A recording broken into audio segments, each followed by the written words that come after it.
الحمد للہ رب العالمین والعاقبۃ للمتقین والصلاة والسلام علی اشرف الانبیاء والمرسلین۔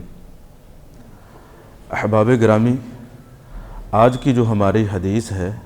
اس کا تعلق حلال اور حرام کے ساتھ ہے، ایسے ہی ہمارے دلوں کے ساتھ ہے، اور دلوں کی امپورٹنس آپ جانتے ہی ہیں کہ دلوں کا معاملہ انتہائی نازک ہوتا ہے۔ دل کو کچھ لگ جائے یا دل غلط جگہ پہ لگ جائے، دونوں صورتوں میں معاملہ انتہائی ڈینجرس ہے۔ تو حضرت نعمان بن بشیر رضی اللہ تعالی عنہ فرماتے ہیں، ہاں یہ بات ذہن میں رہے کہ نعمان بن بشیر رضی اللہ تعالی عنہ یہ پہلے انسان تھے جو نبی علیہ السلام کے ہجرت کرنے کے بعد مدینہ میں مسلمانوں کے ہاں سب سے پہلا جو بچہ پیدا ہوا تھا انصار کے ہاں، وہ حضرت نعمان بن بشیر رضی اللہ تعالی عنہ تھے۔ ایسے ہی جو مہاجرین صحابہ کرام تھے جو مکہ سے ہجرت کر کے آئے تھے، ان کے ہاں سب سے پہلا پیدا ہونے والا بچہ اس کا نام تھا عبداللہ ابن زبیر رضی اللہ تعالی عنہ۔ تو آج کی ہماری حدیث کے راوی ہیں حضرت نعمان بن بشیر رضی اللہ تعالی عنہ۔ انہوں نے نبی علیہ السلام سے تقریباً 100 حدیثیں بیان کی، ساری احادیث ہی انتہائی اہمیت کی حامل ہیں۔ ان میں سے ایک حدیث جو آج کا ہمارا لیسن ہے وہ حلال اور حرام سے متعلق ہے۔ تو فرماتے ہیں کہ نبی علیہ السلام نے فرمایا ان الحلال بین، کہ حلال چیزیں بالکل واضح ہیں، وان الحرام بین، اور حرام چیزیں بھی بالکل واضح ہیں، وبینہما مشتبہات، لیکن ان دونوں کے درمیان، حلال اور حرام کے درمیان کچھ چیزیں ایسی ہیں جو مشتبہ ہیں، لا يعلمہن کثیر من الناس، ان مشتبہ چیزوں کو بہت سے لوگ نہیں جانتے۔ فمن اتقى الشبہات فقد استبرأ لدینہ وعرضہ، جو انسان شبہات سے بچ گیا اس نے اپنے دین کو اور اپنی عزت کو محفوظ کر لیا۔ فمن وقع فی الشبہات وقع فی الحرام، جو انسان مشتبہ چیزوں میں داخل ہو گیا گویا کہ وہ حرام چیزوں میں داخل ہو گیا۔ اور ساتھ ہی محمد الرسول اللہ صلی اللہ علیہ وسلم نے فرمایا کالراعی یرعی حول الحمى، وہ انسان جو مشتبہ چیزوں میں داخل ہو جاتا ہے وہ اس چرواہے کی مانند ہے جو اپنی بکریوں کو ایک خاص چراگاہ کے قریب چرواتا ہے، قریب ہے کہ وہ اس چراگاہ میں اس کی بکریاں داخل ہو جائیں۔ اور ساتھ ہی نبی علیہ السلام نے فرمایا الا وان لکل ملک حما، لوگو خبردار ہو جاؤ،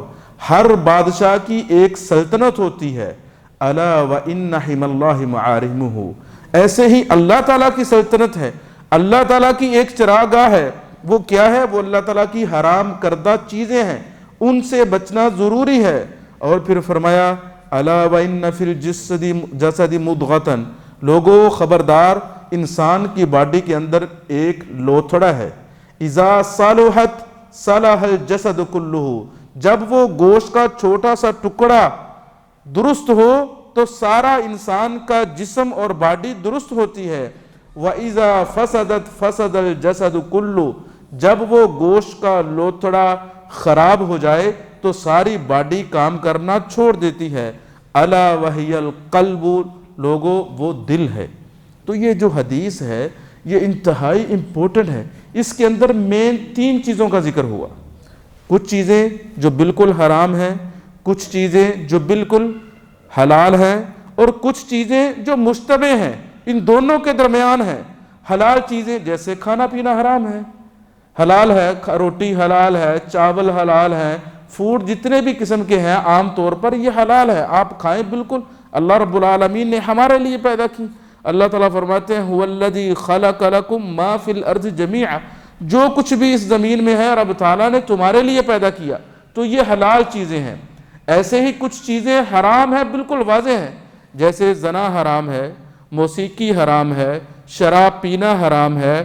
اسی طرح اور بہت سی چیزیں ہیں بالکل واضح ہیں، خنزیر کا گوشت کھانا حرام ہے، سودی کاروبار حرام ہے، جھوٹ بولنا حرام ہے، غیبت کرنا حرام ہے، ظلم و زیادتی حرام ہے، چوری کرنا حرام ہے، لیکن ان دونوں کے درمیان، حلال اور حرام کے درمیان، اللہ رب العالمین نے کچھ چیزیں مشتبہ رکھی ہیں جن کے بارے میں محمد الرسول اللہ صلی اللہ علیہ وآلہ وسلم نے فرمایا لا يعلمهن كثير من الناس، بہت سے لوگ ان مشتبہ چیزوں کو نہیں جانتے۔ یہاں پر نبی علیہ الصلوۃ والسلام نے کہا بہت سے لوگ نہیں جانتے، یہ نہیں کہا سب لوگ نہیں جانتے۔ تو جو لوگ جانتے ہیں وہ کون ہیں؟ وہ علماء ہیں، وہ علماء ہیں جو مشتبہ چیزوں کو بھی جانتے ہیں کہ یہ چیز حلال ہے یا حرام ہے۔ مثال کے طور پر بینک میں جاب کرنا یہ حرام ہے شرعاً، کیونکہ بینک میں سودی کاروبار ہوتا ہے۔ سود لکھنے والا، لکھوانے والا، کھانے والا، کھلانے والا، جتنی بھی اس کی صورتیں بنتی ہیں سب حرام ہیں، لیکن کچھ مشتبہ چیزیں ہیں۔ مثال کے طور پر کوئی آدمی کہہ سکتا ہے جی میں بینک میں کام تو نہیں کرتا لیکن بینک کا چوکیدار ہوں۔ تو جو انسان چوکیداری کر رہا ہے ایسی چیز کی جہاں پر حرام کاروبار ہوتا ہے، قریب ہے کہ کل کو اس کو موقع ملے تو وہ حرام کا ارتکاب کر بیٹھے، تو اس لیے ایسی چیزوں سے بچنا ضروری ہے۔ نبی علیہ الصلوۃ والسلام نے فرمایا اس چرواہے کی طرح جو اپنی بکریوں کو لے کے کسی خاص چراگاہ کے پاس جاتا ہے، وہ کہتا ہے جی میں جاگتا ہوں، چوکنا ہوں، اپنی بکریوں کو چرا رہا ہوں، یہ تو عام جگہ ہے، فلاں آدمی کی چراگاہ میں داخل نہیں ہوگا، لیکن انسان ہے، کمزور ہے، اس سے نیند آ جاتی ہے یا غافل ہو جاتا ہے، باتوں میں لگ جاتا ہے، تو ایسے ہی اس کی جہالت میں، اس کی غفلت میں اس کی بکریاں دوسرے آدمی کی چراگاہ میں داخل ہو جاتی ہیں۔ تو ایسے ہی جو بینک کی چوکیداری کر رہا ہے، جو یہ کہتا ہے کہ میں حرام سے بچا ہوا ہوں، ان قریب وہ حرام میں داخل ہوگا۔ جو بینک کے ملازم ہیں، وہاں سے وہ سیلری لیتے ہیں، پے لیتے ہیں، وہ اس کو انوائٹ کریں گے آؤ ہمارے ہاں کھانا کھاؤ، کل کو اس کو وہاں پر جاب ملے گی، پروموشن ہوگی، کچھ بھی ہو سکتا ہے۔ ایسے ہی جو بینک کا ڈرائیور ہے، تو یہ مشتبہ چیزیں ہیں جن کے بارے میں محمد الرسول اللہ صلی اللہ علیہ وآلہ وسلم نے فرمایا فَمَنِ اتَّقَى الشُّبُهَاتِ فَقَدِ اسْتَبْرَأَ لِدِينِهِ وَعِرْضِهِ، جو مشتبہ چیزوں سے بچ گیا اس نے اپنے دین کو اور اپنے ایمان کو محفوظ کر لیا۔ تو ایسی چیزیں جو مشتبہ ہوں، جن کا حکم واضح نہ ہو، ان کو چھوڑ دینا چاہیے۔ ایسے ہی نبی علیہ الصلوۃ والسلام نے فرمایا کسب الحجام خبیث، جو حجام ہے، نائی ہے، اس کی جو کمائی ہے بے برکتی والی ہے، خبیث ہے، پاکیزہ نہیں ہے۔ ہاں 100% حرام نہیں کہہ سکتے اس کو، کیونکہ اس میں کچھ اچھے کام بھی ہوتے ہیں لیکن کچھ غلط کام بھی ہیں، وہ شیو کرتا ہے تو یہ ناجائز ہے۔ تو ایسی جو مشتبہ چیزیں ہیں ان سے بچنا ضروری ہے، بلکہ ایسا کوئی راستہ، ایسی کوئی بات، ایسا کوئی عمل جو دوسرے لوگوں کو شک و شبہ میں ڈال سکتا ہو وہ بھی آپ نہ کریں۔ صحیح بخاری کی حدیث ہے، حضرت صفیہ رضی اللہ تعالی عنہ فرماتی ہیں کہ میں رمضان کا مہینہ تھا، محمد الرسول اللہ صلی اللہ علیہ وسلم اعتکاف میں بیٹھے تھے، میں آپ کے پاس گئی ملنے کے لیے، جب واپس آنے لگی تو نبی علیہ الصلوۃ والسلام نے کہا چلو میں تمہیں چھوڑ آتا ہوں۔ جب واپس نکلی، اندھیرا تھا، رات کا وقت تھا، دو صحابہ کرام نے دیکھا کہ میں نبی علیہ الصلوۃ والسلام کے ساتھ جا رہی ہوں،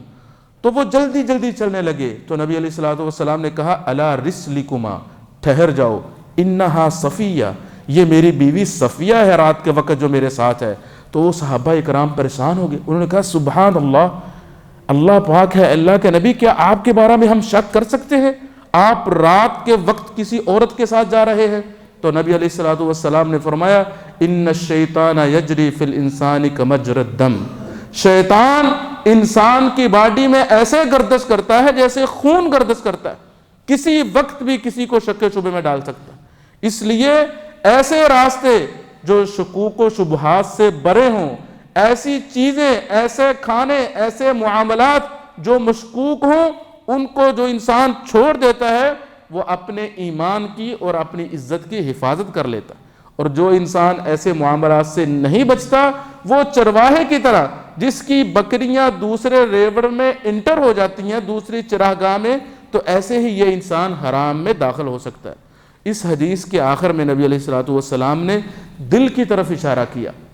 کہ جسم میں ایک لوتھڑا ہے، گوشت کا ایک ٹکڑا ہے، اگر وہ درست ہو تو ساری باڈی اچھی طرح کام کرتی ہے، اگر وہ خراب ہو جائے تو انسان کی ساری باڈی کام کرنا چھوڑ دیتی ہے۔